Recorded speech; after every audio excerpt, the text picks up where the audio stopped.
ተመልካቾች በዛሬ ኢትዮ ቢዝነስ ፕሮግራማችን በስፋት ወደምናደርሳችሁ ዘገባችን እናመራለን። ኢትዮጵያ የታሪካዊ ባህላዊ ሰው ሰራሽን ጨምሮ ዘርፈ ብዙ የቱሪዝም ሀብት ያላት ሀገር ነች። ነገር ግን ካላት ሀብት አኳያ ተጠቃሚ መሆን እንዳልቻለችም ይነገራል።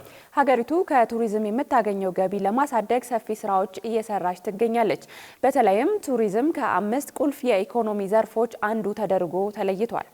የቱሪዝም መዳረሻ ቦታዎችን ከማልማት ባሻገር የኢትዮጵያን የቱሪዝም ሀብቶች ለዓለም ለማስተዋወቅ ልዩ ልዩ ጥረቶች እየተከናወኑ ይገኛሉ።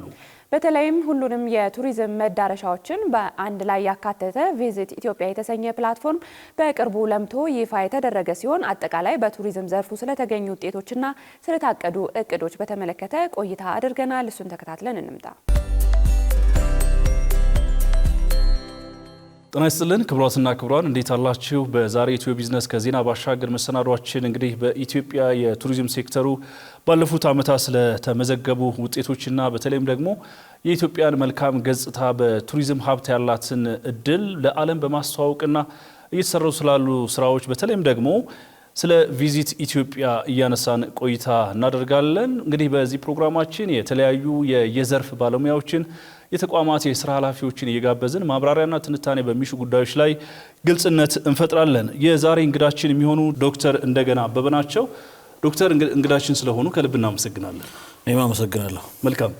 እስኪ ወደ ሌሎች ዝርዝር ጉዳዮቻችን ከመግባታችን በፊት እንደው ባለፈው ዓመት በቱሪዝም ሴክተሩ ላይ ኢትዮጵያ ምን አገኘች? ምን አይነት እንቅስቃሴዎች ነበሩ? በዚህኛው ዓመት የነበረው እቅድ አንዱ የሀገር ውስጥ ቱሪዝምን ማሳደግ፣ ማስፋፋት፣ እንቅስቃሴዎቹን መጨመር ነው።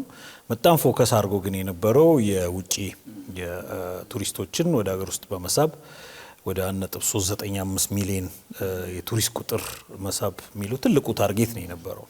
እንግዲህ ልማቱ ፕሮሞሽኑ እንዳለ ሆኖ በቁጥር ስላልከኝ ነው። በገበያ አንጻርም ወደ 5.4 ቢሊዮን ዶላር አካባቢ እሳቤዎች ነው የነበሩት። አሁን እንደ ድሮ አይደለም። የቲኤስ ያለ ቱሪስት ሳተላይት አካውንት አለ። ስለዚህ ያ በደንብ ስለሚቆጥረው የቁጥሮች ግጭት አይኖርም። ስለዚህ በዚህኛው ዓመት ታርጌታችን ላይ አልደረስንም። 95% አካባቢ ወደ 1.296 የቱሪስት የውጭ ቁጥር ነበረን። እንግዲህ አንዱ ገበያ የተጨመረበት ደግሞ ኮንፈረንስ ቱሪዝም ነው። በተለይ አዲስ አበባ በጣም ትልቅ ለዛ የሚሆኑ ስራዎች ተሰርተው ስለነበር እነሱ በደንብ ተጠቅመን በዓለም አቀፍ ደረጃ እስከ ሰኔ መጨረሻ 152 አካባቢ እንግዲህ አሁን የሚመጡትን ሳይጨምር በጣም ትልቅ ስራ ተሰርቶ እነሱ የቱሪዝም ገበያው የተሳካ ነበር። በሀገር ውስጥም እንደዛው ሰፋፊ ስራዎች ተሰርተዋል። ከተለመደው የማስተዋወቅ ስራ ባሻገር እንደው ስለ ቪዚት ኢትዮጵያ በቅርቡ ላውንች የተደረገ ፕላትፎርም ነው። ከዛም ባለፈ ሌሎች አማራጮች እንደዚህ ከዘመኑ ጋር የዋጁ አብረው የሚሄዱ ስራዎችን ከመስራት አኳያ በልዩነት ቪዚት ኢትዮጵያን እናንሳ እስኪ። መጀመሪያው ነገር በሀገር ልጅ በሀገር ሰው የተሰራበት በራስ አቅም የሰራንበት ነው። ሁለተኛው በጣም ኢንክሉሲቭ ነው የነበረው። ለምሳሌ ከዚህ በፊት ስንጠቀምበት የነበረው ዌብሳይት ቪዚት ኢትዮጵያ ሳይሆን ትራቭል ኢትዮጵያ የሚለው ቁንጽል ነው የነበረው። ሞር ኦፍ ፕሮሞሽናል ብቻ ነው የነበረው። ስለዚህ ይሄ ሁሉንም ነገር እንዲኖረው አንድ ቱሪስት የሀገር ውስጥ የሚሆነው የውጭ ሀገር ቱሪስት ኢትዮጵያን ሄጄ እጎበኛለሁ ብሎ ነው የሚጀምረው። የውጭ ሀገሩ ኢትዮጵያ ውስጥ ያለው ደግሞ እዚህ ጋር ሄጄ ነው የሚጎበኘው። ልክ ከዛ ነው የሚጀምረው። እኔ እንዲያው በአንድ ቃል አስረዳ ብትለኝ ከፍላጎት እስከ እርካታ ድረስ የሚሄድ ፕላትፎርም ነው የተሰራው። እዛ ውስጥ እንግዲህ የመጀመሪያው ሀሳብ ሲመጣ ኢትዮጵያን በምን መልኩ ማስተዋወቅ እንችላለን? አንድ ሁለተኛ ኢትዮጵያን ለማስተዋወቅ ያሉ አክተሮች አንድ ቦታ ላይ እንዴት ይገኛሉ የሚል ስራ ነው የተሰራው። ስለዚህ የሚኒስትሪ ዌብሳይት አይደለም። ስለዚህ ደንበኛ ለቢዝነስም ለፕሮሞሽን የሚሆን ፕላትፎርም ተደርጎ ነው የተሰራው። እስኪ ምናልባት ምን አካቷል? ምናልባት በቀላሉ አክሰስ ለማድረግ ያሉ እድሎችን ለማየት እንግዲህ የመጀመሪያው ነገር አሁናዊ ሁኔታ ኢትዮጵያ ምን አይነት ገጽታ አላት፣ ምንድን ያለው ውስጡ፣ በተለይ ከዚህ በፊት የነበሩን ታሪካዊ ቦታዎቻችን ምን ይመስላሉ፣ በእያንዳንዱ ክፍል አለ። ለምሳሌ በሪጅን ማየት እንችላለን። ኦሮሚያ ውስጥ ምን አለ፣ አማራ ክልል ውስጥ ምን አለ፣ እንዴት አድርገን አክሰስ እናደርጋለን። ስለዚህ ናቪጌቲንግ እንትኖች አሉት። ሁለተኛው ደግሞ ለዛም ይሆን ኒርባይ ምን አይነት ሰርቪሶች አሉ። ሶስተኛ ሰርቪሱን ማን ይሰጣል። አራተኛ ፔመንታቸው ራሱ ምን ይመስላል የሚለውን በደንብ ፌርሊ የሚያሳይ ዌብሳይት ነው። ከዛ ውጪ ኢቨንቶች ይኖራሉ። ምን አይነት ኢቨንቶች አሉ፣ አሉ። መቼ፣ የት፣ እነማን ያደርጉታል የሚሉት አለው። ወራቶች ተቆጥሩ ይመስለኛል አይደለ? እንደው በዚህ ሂደት ውስጥ ምን አይነት ውጤቶች ተገኙ? እንደው ከታለመለት ዓላማ አኳያ ምን ተስፋ አለ ማለት በተለይ ኢንተርናሽናል ከስተመሮችን ታሳቢ ያደረጉ ምን ውጤቶች ተገኙ? ጥሩ እንግዲህ አሁን ኦልሞስት ሐምሌ አጋማሽ ላይ ነው ላውንች ያደረግነው። አሁን የሙከራ ጊዜውን ጨርሷል። የመጀመሪያው ነገር የነበረው በሙከራ ጊዜ በቫሊዴሽን ላይ የነበረው በቀደም የቫሊዴሽን ወረቀቱን አግኝተናል። ቫሊዴት ተደርጎ ከሴኩሪቲም ከምንም አንጻር ቫሊዴት ተደርጓል። አንዱ ትልቁ ሰክሰስ ይሄ ነው፣ በወር ከ15 ጊዜ ውስጥ የነበረ። ሁለተኛው አዳዲስ ቬንደሮች ናቸው። ኦልሞስት አሁን መጀመሪያ ሲጀመር ከነበረበት 14 13 አካባቢ ኒርሊ ሆነ ወደ 56 አካባቢ ገብቷል በተለያዩ ፊልዶች። እነሱም በጣም ናቸው። ሶስተኛ አሁን ወደፊት ለምናስበው በጣም በቅርቡ ላለው የዚህ የክላይሜት ሰሚቱ ላይ በጣም አክቲቭሊ ሆኖ ሆቴሎችን ሰርቪሱንና የእንትኖችን እያገናኘን ያለ ነው። እንግዲህ በእነዚህ ሶስቱ ፓራሜትር እንኳን ብለካ ቫሊዴሽኑን በአጭር ጊዜ ውስጥ ያለፈ፣ ከዛ በላይ ግን ኢትዮጵያን ከዓለም ጋር እያስተዋወቀን ያለው። ሬቲንጎቹን ግን አሁን ፈርስት ኳርተር ላይ እቅዳችን የ100 ቀን እቅድ ውስጥ ምን አደረገ የሚለውን ነገር ስለምናይ ውጤቱን ያኔ በደንብ በሰፊው እና ኢምፕሩቭ የሚደረጉትን ኢምፕሩቭ እያደረግን እንሄዳለን። ብዙ ጊዜ ይነሳል ኢትዮጵያ ካላት የቱሪዝም ሀብት አኳያ በወጉ እንዳልተጠቀመች ይነሳል። ቁጭት ይፈጥራል አይደለ?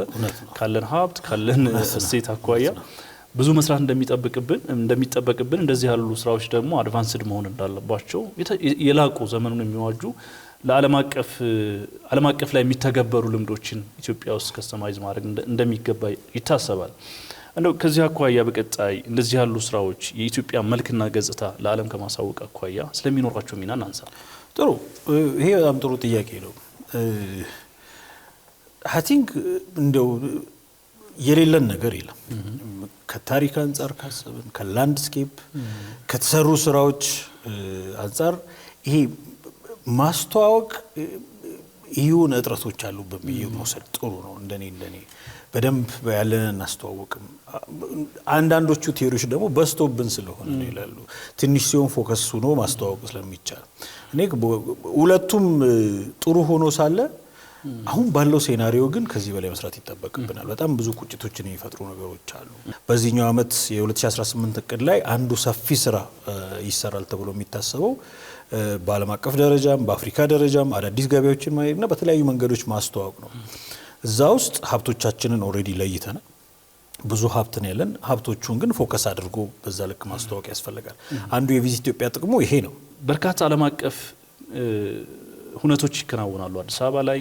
ይህንን ታሳቢ በማድረግ ደግሞ እግረ መንገድ የሚል በተለይ ከኢትዮጵያ አየር መንገድ ጋር የሚያስተሳስር አንድ ስርዓትም የተፈጠረ ይመስለኛል። እነዚህ ስራዎች ምናልባት የከተማዋ ገጽታ፣ የሎጆቹ ግንባታ፣ አጠቃላይ መንግስትም የወሰደው አቋም ለምሳሌ ከዋናው አንዱ ፒላር አድርጎ የለየው የቱሪዝም ሴክተሩ ነውና እንደው እነዚህ ነገሮች ተደማምረው ኢትዮጵያ የቱሪዝም ሴክተሩ ምን ያክል የተሻለ እድገት እያስመዘገበ ነው ማለት እንችላለን? የመጀመሪያው ነገር የቪዛ ማሻሻያ ተደርጓል። ኦን አራይቫል፣ ኦንላይን፣ በኤምባሲ ከዚህ በፊት በኤምባሲ ብቻ የነበሩት ይሄ በጣም ትልቅ ዲፓርቸር ነው። ሁለተኛው አንተም ቀደም እንዳነሳው የኢትዮጵያ አየር መንገድ በአመት እስከ 17 ሚሊዮን ህዝብ ያጓጉዛል። ትልቅ እድል ነው ይሄ። ከዛ ውስጥ ደግሞ ኒርሊ ወደ 10 ሚሊዮኑ ትራንዚት ያደርጋል በዚህ። ያ ማለት አዳዲስ ነገር እንድናስብ የዛሬ 2 ዓመት የተጀመረ የስቶፕ ኦቨር ወይ ደግሞ ቀደም ያልነው የእግረ መንገድ አይነት ጉብኝቶች አሉ። ያንን መስራት የነበረብን ያኔ ነው። አሁን ግን ቻንሱ አለ። አንዱ ትልቁ ነገር ከዚህ በፊት እንግዲህ ቅድም አንተም አንስተዋል አዲስ አበባ እንደው ከለውጡ በፊት ብናስብ 2-3 ቦታ ነው የምትጎበኘው። አሁን ግን 2 ቀን አይበቃም። ስለዚህ ሀብቶቹ ስላሉ ሁለቱም ማገናኘት ነው። አይ ቲንክ ስቶፕ ኦቨር አንዱ ትልቁ ተስፋ ይሆናል በተለይ ለአዲስ አበባ ብዬ የማደርገው ብለዛ ነው። ሌሎቹም ቅርብ ያሉት እነ ቢሾፍቱ ሐይቅና ወንጪም ሩቅ አይደሉም። ዙሪያ ያሉት ኢንፍራስትራክቸሮቹ የተሰሩ ነው ያሉት። ለ2 ቀን ለ3 ቀን የሚሆኑ ናቸው። ለዚህ ያንን መጠቀም እንችላለን ብዬ ተስፋ አደርጋለሁ። በጣም ጥሩ። ያው ቱሪስቶች ሲመጡ ሴትልድ መሆን አለባቸው፣ የተመቻቸ ሰርቪስ ማግኘት አለባቸው። ምናልባት ቅድም ያሉት ሀሳብ መሸጋገሪያ እንድንሆን ይሄን ያክል ከእጃችን የሚወጣው እንደዚህ ያሉ ስራዎች አለመሰራታቸው ይመስለኛል። ከዛ በተጨማሪ የሰርቪስ ሰጪ ተቋማት ጥራትና ደረጃ የሚመጥኑ እንግዶችን ታሳቢ ያደረጉ ኢንስፔክት በማድረግ ሊሆን ይችላል። እንደዚህ ያሉ ሀሳቦችን ፍሬም በማድረግ ሊሆን ይችላል። ምናልባት በእናንተ በኩል እንደ ባለቤትም እየተሰሩ ስላሉ ስራዎች የተወሰነ ሀሳብ እናንሳ። በጣም ጥሩ። እንግዲህ የአገልግሎት አሰጣጥ በሁሉም ዘርፍ አስፈላጊ ነው። መንግስት እንደ አጀንዳ የያዘው ነው። መንግስት እንደ አጀንዳ ነው የያዘው ስለ ለምሳሌ የአገልግሎት አሰጣጥን ማሻሻል አይደል አንዱ በመንግስት ደረጃም ሊሆን ይችላል። ዘሴም ሴናሪዮ ለግሉም ይሰራል። በተለይ በቱሪዝም ሰርቪስ ካልቸር እኔ ዊሽ የማደርገው እንደ ግለሰብ ዊሽ የማደርገው ሰርቪስ ካልቸር ኢትዮጵያ አሁን ከምትታወቅበት እንግዳ ተቀባይ ከሚለው ከፍ አድርጎ ማየት ያስፈልጋል። ሰው ቱሪስት መጥቶ ያዘውን አውጥቶ እንዲሄድ ፈልጋለሁ።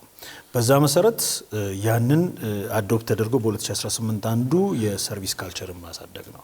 በአቅም ግንባታ ሱፐርቪዥን ብቻውን ለውጥ ያመጣል ብዬ ስለማላስብ አገልግሎት መስጫውን በአቅም ግንባታ መደገፍ ያስፈልጋል። በኤክስፒሪየንስ ሼሪንግ መደገፍ ያስፈልጋል።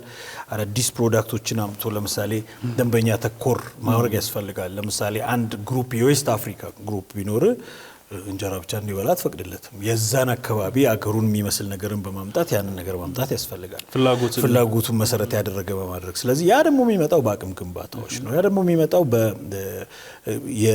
የትልቅ ስራዎች ተሰርቶ እነሱን ወደዚህ ማምጣት ነው የሚያስፈልገው። ስለዚህ ሌላው ቅድም እንዳልኩ እንግዲህ በ2018 ከማርኬቲንግ ከስቶፕ ኦቨር ከአዳዲስ ፓኬጆች በተጨማሪ አንዱ የአገልግሎት አሰጣጥን ማሻሻል እና ደንበኛ ተኮር ማድረግ የ2018ም ሰፊ እቅዳችን ነው። ስለዚህ በቅርቡ የሚኖሩን ፓናል ዲስከሽኖች ላይ የሚነሱት አንዱ እንደ ኢሹ የሚነሱት የአገልግሎት አሰጣጥና ደንበኛ ተኮር የአገልግሎት አሰጣጥ እንዲሆን ነው የምናደርገው። ያው ቅድምም በተወሰነ ደረጃ አንስተነዋል። በሚገባ ስማችን አልሸጥንም አይደለ? ጥረታችን እሱ ላይ ይመስለኛል። ያለን ሀብትም እየባከነ በሚገባም እንዳንጠቀም እያደረገ ያለው መነገር ባለበት ልክ ስላልተስተጋባ ነው አይደለ? ከዚህ ጋር በተገናኘ ምናልባት በቀጣይ የዲጂታል ቴክኖሎጂ አማራጮችን በመጠቀም ሊሆን ይችላል፣ በሌሎች የብሮድካስት አማራጮች ሊሆን ይችላል፣ እንደው ኢትዮጵያን በዓለም መድረክ ላይ ከማስተዋወቅ አኳያ ትክክለኛ ገጽታን ከማሳየት አኳያ ስበትኑ ለመጨመር የሚገኘውን ገቢ ከፍ ለማድረግ ኢትዮጵያ ምን አስባለች? ጥሩ አንድ በጣም አግሬሲቭ ሙቭ ነው ያለው። አንድ መልቲ ሴክተራል መሆን ያስፈልጋል። ምክንያቱም በተለያዩ አጋጣሚዎች ያለን የአገር ሀብት በጣም የተወሰነ ነው። ስለዚህ መልቲ ሴክተራል ማድረግ ለምሳሌ ኬን ኢትዮጵያ የባህል ሚኒስቴር የሚያዘጋጀው አለ፣ ከሱ ጋር አንድ መቀናጀት። ሁለተኛው ኤኒ የስፖርት እንትኖች ላይ አብሮ በመሄድ ያንን መቀናጀት እና ኢትዮጵያን በሰፊው በማስተዋወቅ ስራዎች ውስጥ እነዚህ የሾርት ተርም ፕላኖች ናቸው።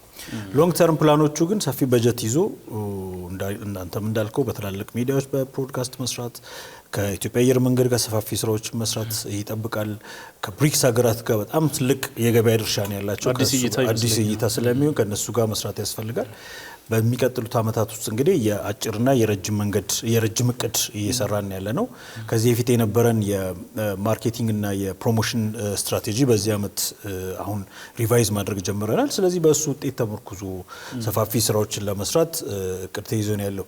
ግን ሊሰመርበት የሚገባው ኢትዮጵያ በጣም ትልቅ ሀገር ናት። 2፣ 3፣ 4 አማራጭ በአንድ ጊዜ የሚኖራት ሀገር ናት።